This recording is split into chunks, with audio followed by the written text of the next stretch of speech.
Hello everyone, welcome back to my channel Dil talk. Dear friends, Indian बच्चों को बस अपने पेरेंट्स से एक ही शिकायत होती है, वो ये कि उनके पेरेंट्स उनकी बात नहीं सुनते। इवन जो लाइफ के मेन डिसीजन होते हैं, जैसे कि आपकी शादी, आपका करियर, आपकी जॉब, इन चीज़ों को लेकर भी आपको अपने पेरेंट्स से परमिशन लेनी पड़ती है, जिसमें कुछ गलत बात नहीं है। दिक्कत वहां पर है कि जब आप पेरेंट्स से परमिशन लेते हैं तो वो आपकी चीज़ से एग्री नहीं करते, आपको वो करने के लिए फोर्स करते हैं जो उनको ठीक लगता है कि आपके लिए ठीक है। वो आपकी बात समझते नहीं है, कभी अपने वजह से तो कभी समाज की वजह से आपकी हर एक चीज को डिनाई कर देते हैं। ये वीडियो है इसी बारे में, ये पेरेंट्स को कैसे राजी किया जाए, चाहे वो लव मैरिज है, नौकरी है या जॉब है, कुछ भी है, अपने पेरेंट्स को कैसे राजी किया जाए। इसके लिए स्टेप टू स्टेप मैं आपको बताऊंगी राजी करने का पूरा प्रोसेस। ये वीडियो थोड़ी सी लंबी हो सकती है, इस वीडियो को अंत तक जरूर देखिए इस प्रोसेस को पूरा समझने के लिए। अगर ये वीडियो पसंद आए तो इसे लाइक और सब्सक्राइब करना ना भूलें। इतना गहरा प्यार, उसके बाद भी हर एक चीज से इनकार क्यों है ऐसा, इसके लिए हमें समझना पड़ेगा उनका थॉट प्रोसेस, कि उनका थॉट प्रोसेस क्या है, उनका मना करने का आधार क्या है।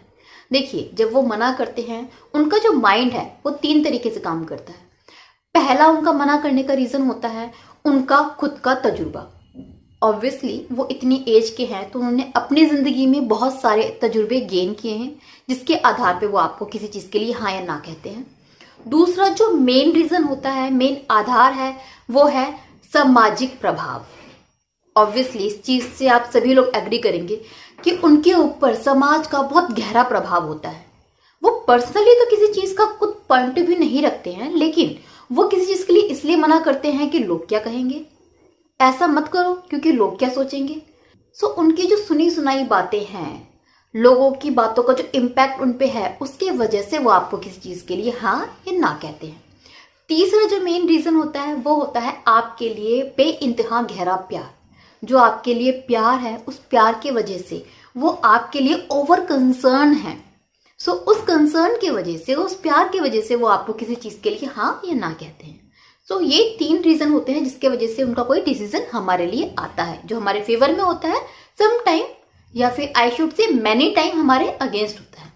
नाउ हम समझने की कोशिश करते हैं कि इन चीजों को हम कैसे अपने फेवर में ला सकते हैं, या फिर इसी थॉट प्रोसेस को समझने के बाद हम कैसे उनसे अपनी बात मनवा सकते हैं। इसके लिए सबसे पहले तो देखिए, मैं एग्जाम्पल लेती हूँ लव मैरिज का, क्योंकि जो मेनली चीज है जिसके लिए हम बिल्कुल अपने पेरेंट्स को कन्विंस नहीं कर पाते वो होती है लव मैरिज। बाकी तो हम मना ही लेते हैं अपने पेरेंट्स को, लेकिन फिर भी अगर आपकी कोई और प्रॉब्लम है, लाइक करियर रिलेटेड कोई प्रॉब्लम है कि आपको कोई करियर चूज करना है, या कोई जॉब आपको फिक्स है वो करनी है, आपको कोई कोर्स करना है जिसके लिए पेरेंट्स आपके फेवर में नहीं है, आपको सपोर्ट नहीं कर रहे, तो लव मैरिज की जगह पर आप अपना वो प्रॉब्लम, वो इश्यू रख दीजिए और सेम प्रोसेस फॉलो कीजिए जो मैं आपको बताने वाली हूँ लव मैरिज का एग्जाम्पल देकर। फाइन। देखिए दोस्तों, मानते हैं कि आपको किसी से बहुत ज्यादा प्यार है, आपको उससे शादी करनी है, तो आपको क्या करना है? सबसे पहले आपको अपने पेरेंट्स से जाकर उसके बारे में बताना है कि हाँ, आपको किसी से प्यार है, वो इंसान कौन है और कहाँ रहता है। आपको उनको उसी टाइम पर कन्विंस नहीं करना, मीन्स अपने पेरेंट्स को शादी के लिए राजी नहीं करना है। आपको सिर्फ अपने पेरेंट्स को उसके बारे में बताना है, इन्फॉर्म करना है। अब इसके बाद क्या होगा? अब आपके पेरेंट्स आग बबूला होकर आपको दुनिया भर की उल्टी सीधी बातें कहेंगे, लाइक तुम्हें पैदा करके हम पछता रहे हैं, हमारी नाक तुमने कटवा दी है, लोग क्या बोलेंगे, हम तो बर्बाद हो गए, हम सुसाइड कर लेंगे। इस तरह की दुनिया भर की बातें आपके पेरेंट्स करेंगे आपसे, ये सब जानने के बाद। आपको उस टाइम पर तसल्ली रखनी है और कुछ भी रिप्लाई नहीं करना है अग्रेशन में, या फिर उनको मनाने के लिए। जो भी वो आपसे कहें आप सिर्फ सुनेंगे। 2 दिन, 3 दिन, 1 हफ्ता, ये सब आपके घर में चलता रहेगा। इस चीज को आप शांत होकर सुनते रहें और ज्यादा किसी चीज का रिप्लाई ना करें। देखिए दोस्तों, मान लीजिए आप एक क्लास में हैं, आपने एग्जाम दिया और आपको पता है कि आपका एग्जाम अच्छा नहीं था और आप फेल होने वाले हैं, लेकिन फिर भी आपको टेंशन रहती है कि मैं फेल हो जाऊंगा। जिस दिन आपके हाथ में रिजल्ट आता है और आपको ये पता चलता है कि आप फेल हो चुके हो, तो आपका क्या बिहेवियर होता है, या फिर कभी आप फेल हुए होगे तो आपका क्या बिहेवियर था? आप एकदम ही निराश हो जाते हो, बहुत गंदे तरीके से फूट फूट के रोने लगते हो, या फिर एकदम ही खामोश चुप हो जाते हो, या फिर आप बहुत ज़्यादा गुस्सा सामने वाले के ऊपर दिखाते हो, पेरेंट्स को, दोस्तों को। कभी कभी आप दरवाजे में अपने आप को घर के अंदर बंद कर लेते हो। तो इतना वियर्ड सा और हाई लेवल का एग्रेशन, आपका गुस्सा निकल कर आता है, क्योंकि जो आप फेल हुए हो वो आप झेल नहीं पाते हो उस टाइम के लिए। सेम आपके पेरेंट्स के साथ में भी हो रहा है। आपके पेरेंट्स ने कभी सोचा नहीं था कि आप लव मैरिज करोगे। आपने अचानक से उनके आगे ये आके बोल दिया कि मुझे लव मैरिज करनी है, मैं अपनी मर्जी से शादी करूंगा या फिर करूंगी। तो क्या उनको झटका नहीं लगेगा? क्या उनका गुस्सा नहीं निकलेगा? क्या वो आग बबूला नहीं होंगे? ऑब्वियसली होंगे। तो ये उनका थॉट प्रोसेस इस तरीके से काम करता है, और ये नॉर्मल है हर इंसान के साथ में। जब आपको सडन से कोई ऐसी चीज पता चलती है जिसके लिए आप प्रिपेयर नहीं थे, तो वो आपको एकदम बिखेर देती है, तोड़ देती है, या फिर गुस्सा दिला देती है। सेम हो रहा है आपके पेरेंट्स के साथ में। नाउ क्या करना है आपने? 1 महीने बाद, 1.5 महीने बाद आपको लेना है अपना सेकेंड स्टेप, जो है उनको मनाना। अब आपको अपने पेरेंट्स को मनाना शुरू करना है अपनी लव मैरिज के लिए। दोस्तों, होता क्या है, जब थोड़ा सा टाइम बीत जाता है ना, तो इंसान थोड़ा सोचने समझने की कंडीशन पे होता है। जैसे आप स्कूल में फेल हुए, आप उस दिन जितना गुस्सा थी, क्या 1 महीने बाद भी आपके अंदर गुस्सा, शर्म या फिर अग्रेशन सेम था? नहीं। वक्त के साथ में ये सब चीजें कम होती जाती हैं, ठंडी होती जाती हैं। तो आपके पेरेंट्स अब आपकी बात सुनेंगे और समझने की कोशिश करेंगे। तो आप अपने होने वाले पार्टनर से या फिर जिससे प्यार करते हैं उससे मिलवाइए अपने पेरेंट्स को, उसकी क्वालिटीज गिनवाइए, उसके बारे में सारी डिटेल दीजिए और समझाइए। इसके साथ में ही क्या होगा, आपके पेरेंट्स ऑब्वियसली इतना इजीली नहीं मानेंगे। वो आपसे दुनिया भर की बातें करेंगे, लाइक समाज क्या बोलेगा, शर्मा जी क्या बोलेंगे, वर्मा जी क्या बोलेंगे, ऐसे कैसे क्या होगा, बहुत सारी चीजें कि उसके साथ में तो खुश नहीं रहेगी या नहीं रहेगा। उनकी अपनी बहुत सारी चीजें निकल कर आएंगी, और आपको उन हर एक चीज का जवाब देना है प्यार से, संतुष्टि से, और बिना अग्रेशन दिखाए हुए, बिना गुस्सा दिखाए हुए। इवन आप क्या कर सकते हैं इसके लिए, आप देखिए, कुछ पर्टिकुलर सी चीजें होती है जो हमें पता होता है हमारे पेरेंट्स हमसे कहने वाले हैं। उन बातों का, उन सवालों का जवाब आप पहले से तैयार रखिए। इवन अगर हो सके तो आप लिख लीजिए किसी कॉपी पर कि अगर ये बोलेंगे तो आप इस बात को कैसे समझाएंगे। पेरेंट्स अगर ये क्वेश्चन उठाएंगे तो उसको जवाब कैसे देना है और क्या क्या बोलना है, उनको लिख लीजिए। कभी कभी जब पेरेंट्स कुछ कहते हैं तो हम पे तुरंत जवाब नहीं मिलता कहने के लिए, तो आप अपने जवाब पहले से तैयार रखिए ताकि वो एंड टाइम पर उनको गुस्सा देखकर आप भूले ना। इस सारे प्रोसेस में आपको शांत रहना है, अग्रेशन नहीं दिखाना। दोस्तों, अगर आपकी प्रॉब्लम लव मैरिज ना हो कि करियर है, कि आपको कोई करियर चूज करना है, पेरेंट्स अगेंस्ट है, आपको कोई कोर्स करना है, पेरेंट्स अगेंस्ट है, तो आपको क्या करना है, सेम प्रोसेस अपने करियर के ऊपर अप्लाई करना है। मीन्स अगर आप एक्टिंग करना चाहते हैं, आपके पेरेंट्स मना कर रहे हैं समाज की वजह से कि लोग क्या कहेंगे या फिर करियर नहीं है, ऐसी बातें आपके पेरेंट्स करेंगे, तो आपने क्या करना है, आपने ऐसे सक्सेसफुल लोगों का नाम गिनाना है जो बहुत ज्यादा नाम कमा चुके हैं, जो इसको कर रहे हैं, जो जीरो से हीरो बन चुके हैं। अपॉर्चुनिटीज क्या क्या है वो बतानी है। तो आपको हर पॉजिटिव चीज अपने पेरेंट्स को गिनवानी है, जो उनका नेगेटिव माइंड है उसको पॉजिटिव करना है। आप इस तरीके से उनको कन्वेंस कीजिए, चाहे वो लव मैरिज है या फिर करियर है, प्लस पॉइंट गिनवाते हुए, उनकी हर एक चीज का जवाब देते हुए, उनको अपने आंसर से संतुष्ट करते हुए। Now third step. दोस्तों, एक चीज जो आपको बहुत बहुत ज्यादा ध्यान रखनी है वो ये कि आपको अपने पेरेंट्स के इमोशन को टारगेट करना है। जो टारगेट आपको बनाना है उनके इमोशंस को बनाना है। देखिए, आप इस चीज को समझते हैं कि जो मूवीज होती हैं हमारी रियल लाइफ का आईना होती हैं, हमसे ही इंस्पायर होकर मूवीज बनाई जाती हैं। आई एम श्योर आप सभी लोगों ने 3 इडियट्स देखी होगी। उसमें जो माधवन थे वो अपने पेरेंट्स को, अपने पापा को स्पेशली कन्वेंस करते हैं कि उनको इंजीनियरिंग नहीं करनी है, उनको फोटोग्राफी चूज करनी है, अपना करियर उसी में बनाना है। इसके लिए क्या वो अपने माँ बाप से लड़ते हैं? नहीं, वो उनके इमोशंस को पॉइंट बनाते हैं, उसको टारगेट करते हैं। वो इतना इमोशनल होके स्पीच देते हैं या इतना इमोशनल होके समझाते हैं कि उसके फादर मान जाते हैं। और ये हर एक पेरेंट्स के साथ में होता है। वो अगर आपसे मना कर रहे हैं तो उनकी केयर है, उनका प्यार है, उनका अपनापन है आपके लिए, वो आपसे नफरत नहीं करते।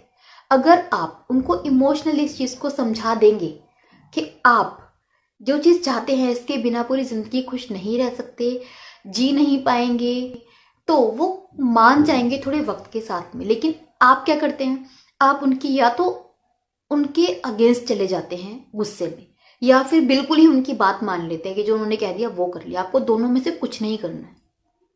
आपको उनको कन्विंस करना है, इमोशनली करना है कन्विंस। एक चीज याद रखिए, जैसे आप बात करेंगे आपको रिप्लाई वैसे ही मिलेगा। अगर आप इमोशनली उनसे बात करेंगे तो वो इमोशनल हो जाएंगे, अगर आप अग्रेशन में बात करेंगे तो वो भी अग्रेसिव हो जाएंगे। आप थोड़ा डाउन होके बात करेंगे तो वो भी डाउन आएंगे। लेकिन अगर आप उनके अगेंस्ट चले गए, मैं तो करूंगा ये चीज, तो वो भी आपसे ये कहेंगे करके दिखाओ। आपको ये नहीं करना है, आपको उनको इमोशनल होके समझाना है। और अपने पेरेंट्स को थोड़ा टाइम दीजिए। ये मत सोचिए कि आपने आज बता दिया उनको, 10 दिन बाद आपने कन्विंस किया और 10 दिन बाद आप ये सोच रहे हैं कि आपके पेरेंट्स राजी हो जाएंगे। इतना जल्दी, इतना इजी नहीं होता उनके लिए मानना। थोड़ा सा टाइम दीजिए उनको, ताकि वो भी अपना माइंड मेकअप कर पाए कि हाँ बच्चा क्या बोल रहा है, उसकी खुशी किस में है, वो समझ पाए, सोच पाए। फोर्थ चीज जो लास्ट में आपको करनी है दोस्तों, हो सकता है इतने के बाद भी आपके पेरेंट्स कन्विंस ना हो, तो आई वुड सजेस्ट कि आप उनके अगेंस्ट चले जाइए, उनके अगेंस्ट जाके वो कीजिए जो आप करना चाहते हैं। अब मैं ऐसा क्यों बोल रही हूँ दोस्तों, देखिए हमारे पेरेंट्स हमें बहुत प्यार करते हैं, दुनिया में सबसे ज़्यादा प्यार करते हैं, इसमें कोई डाउट नहीं है। वो प्यार करते हैं अलग चीज़ है, हमारा बुरा नहीं चाहते, लेकिन इसका मतलब ये नहीं है कि उनके डिसीजन कभी गलत नहीं हो सकते। उनके डिसीजन भी गलत हो सकते हैं। अगर आप ये श्योर हैं कि जो आपका डिसीजन है वो सही है, अगर आप श्योर हैं कि आप कुछ गलत नहीं करने वाले हैं, अगर आप श्योर हैं कि इसमें फ्यूचर में आप खुश रहेंगे, तो आप उस डिसीजन को ले लीजिए। लेकिन डिसीजन अपना लेने से पहले 200% श्योर हो जाइए, क्योंकि फ्यूचर में अगर आप खुश हैं तो आपके पेरेंट्स राजी ही हो जाएंगे। फॉर एग्जाम्पल एक बात बताइए, कंगना रनौत थी, वो एक्टिंग करना चाहती थी, पेरेंट्स उनके खुश नहीं थे, लेकिन वो उनके अगेंस्ट गई और आज के टाइम पर उनके पेरेंट्स ऑब्वियसली कितना प्राउड हैं। शी वॉज श्योर कि उनको एक्टिंग करनी है, वो करेंगे, उन्होंने की है। लेकिन आपको श्योर होना बहुत ज़्यादा ज़रूरी है। डाउट में कभी कोई डिसीजन मत लीजिए। गौरी खान, शाहरुख खान की वाइफ, जब वो शादी करना चाहते थे शाहरुख खान से, तो क्या उनके पेरेंट्स राजी थे, उनके ब्रदर्स राजी थे? नहीं थे। क्या लेकिन आज वो राजी नहीं है या फिर आज प्राउड नहीं फील करते हैं? ऑब्वियसली करते हैं। सोनू शर्मा, ऑब्वियसली शायद आप जानते होंगे, नहीं जानते हो तो एक बार सर्च कीजिए, MLM में है वो करोड़ों कमाते हैं। जब उन्होंने ये करियर चूज किया था, ये सेलिंग का करियर, तब उनके पेरेंट्स, उनके पापा स्पेशली उनके फेवर में नहीं थे, लेकिन उन्होंने ये डिसीजन लिया और आज के टाइम पर देखिए कि वो कहाँ पर पहुंच चुके हैं। तो अल्टीमेटली आपको ये श्योर होने की जरूरत है कि जो आपका डिसीजन है वो सही है और आपकी खुशी सिर्फ उसमें है। अंत भला तो सब भला, अंत में जब आप खुश होंगे तो आपके पेरेंट्स आपकी खुशी में राजी हो जाएंगे। लेकिन एंड में सिर्फ लव मैरिज वालों के लिए मैं एक चीज कहना चाहूंगी कि जो लव मैरिज करना चाहते हैं, कि दोस्तों अगर आपको लव मैरिज भी करनी है और पेरेंट्स को कन्विंस करना है, तो हमेशा पेरेंट्स गलत नहीं होते। एक बार आप ये भी सोच लीजिएगा कि जिसको आप लेकर आए हैं फॉर लव मैरिज, क्या वो डिजर्व करता है? कहीं ऐसा तो नहीं है कि आप खुद 12th में हैं, ग्रेजुएट का लड़का ले आई हैं जो कुछ नहीं करता, और अब आप चाहती हैं कि पेरेंट्स हाँ बोल दें क्योंकि आप प्यार करती हैं? तो ऑब्वियसली कभी पेरेंट्स हाँ नहीं बोलेंगे, क्योंकि उनका भी तजुर्बा है, वो भी जानते हैं कि आपकी एज क्या है, उसकी एज क्या है। आप लोग मेच्योर नहीं है। सिर्फ 18 साल का हो जाना, 18 साल की उम्र आपकी समझदारी का, मेच्योरिटी का आधार नहीं होती है। उन्होंने दुनिया देखी है। कहीं ऐसा तो नहीं है कि आप खुद कुछ नहीं करते हैं, आपका जिस लड़की को आपने पसंद किया है वो कुछ नहीं करती है, आप दोनों के दोनों वेले हैं और बस किसी को भी उठाकर ले आओ कि मुझे जिससे शादी करनी है। पेरेंट्स नहीं मानेंगे। तो थोड़ा सा आपको भी समझने की ज़रूरत है कि आप उस स्टेज पर हैं जहाँ लव मैरिज के लिए अपने पेरेंट्स को बोल पाएँ कि आपका लाइफ पार्टनर को आप बनाना चाहती हैं, वो लड़का है या लड़की है, क्या वो खुद इस काबिल है जिससे शादी की जाए या जिसको अपने पेरेंट्स के आगे खड़ा किया जाए। शादी के लिए कम से कम इस तरह का लड़का या इस तरह की लड़की तो हो कि जैसा आपके पेरेंट्स आपके लिए चूज कर रहे हैं। कहीं ऐसा तो नहीं कि उस इंसान में कुछ है ही नहीं दिखाने के लिए, बताने के लिए। इतना ज़्यादा अंधे ना बने। लव मैरिज के लिए ये मैं आपको पर्सनली एडवाइस दूंगी कि एक एज होना, एक समझदारी होना, एक लंबा रिलेशन होना ज़रूरी होता है। सिर्फ 2 दिन का प्यार प्यार नहीं होता, 18 साल की उम्र में किया हुआ प्यार प्यार नहीं होता। सिर्फ किसी को दूर से देखकर आप कह दें भाई 4 दिन देखा है और प्यार हो गया, तो वो प्यार नहीं होता। 2 दिन की व्हाट्सएप पे चैटिंग प्यार नहीं होता। अगर आपको लव मैरिज करनी है तो पहले अपने आप को काबिल बनाइए, अपने पार्टनर को बोलिए कि वो भी लाइफ में कुछ अचीव करे, कुछ गेन करे, कुछ नहीं तो एक अच्छी सी जॉब हासिल कर ले, ताकि जब पेरेंट्स के आगे आए तो पेरेंट्स भी सोचें कि यार इतना अच्छा लड़का या इतनी अच्छी लड़की कैसे मिलेगी और कहाँ मिलेगी। सो अगर इसी प्रोसेस से आप पेरेंट्स को मनाएंगे एक अच्छे इंसान के लिए, तो पेरेंट्स डेफिनेटली मानेंगे। होप आपको ये वीडियो पसंद आई होगी। अगर ये वीडियो पसंद आई हो तो इसे लाइक करें, वीडियो पर कमेंट एक ज़रूर करें, इस वीडियो को शेयर करें और मेरा चैनल सब्सक्राइब करना ना भूलें। फिर मिलूंगी किसी ऐसी ही यूजफुल वीडियो के साथ में, तब तक के लिए नमस्ते।